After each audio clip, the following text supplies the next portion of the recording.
कौन शिखा ना पूर्ण वर्गर अंतर गोटे संख्यार पूर्ण वर्गर अंतर गोटे अजुग्म संख्या मन कर नवा ताकू दीटा संख्यार वर्गर अंतर रूपे प्रकाश करिया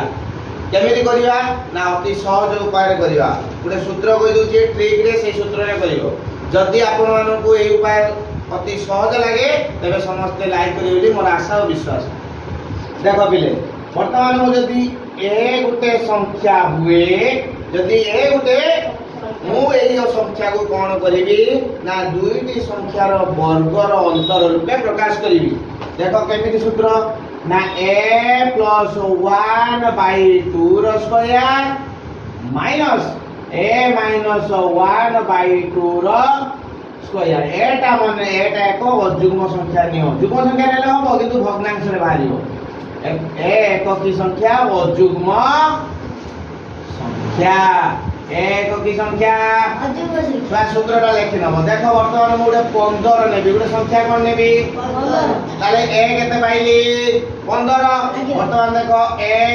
plus 1 ए जगह अछि 15 plus 1 रो स्क्वायर सॉरी 15 plus 1 विभक्त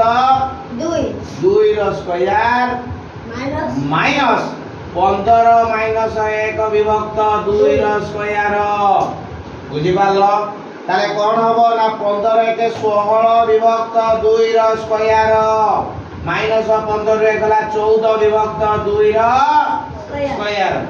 16 विभक्त 2 जे 8 रो स्क्वायर माइनस 7 रो स्क्वायर ताले वर्तमान देखो दीटा संख्यार वर्ग हो गला वर्तमान आ गुटे एग्जांपल नबा 23 रो वर्ग कारण 23 वर्तमान बोलिया का कोन बोलिया 23 के मिल बोलिया ना 23 युक्त 1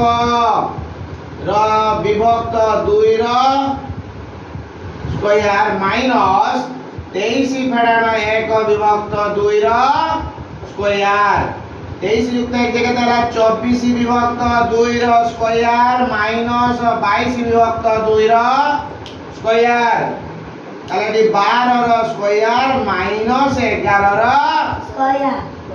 2 रो पले 24 केते ओवर देले 24 रो 2 होले 12 22 रो 2 होले 11 देखो वर्तमान मो जदी एई संख्या दिटा रो एई संख्या केमिति पाइबे ना एई दिटा संख्या मिसे देले एटा हो 12 युक्त 11 केते 23 एटा देखो 8 युक्त 7 केते हला 15 वर्तमान मु आउटे करछि देखो 18 रो स्क्वायर माइनस 17 रो स्क्वायर केते हबो कहि परियो कि हां 18 युक्त 17 हबो 18 युक्त जे केते 35 बुझि पारलो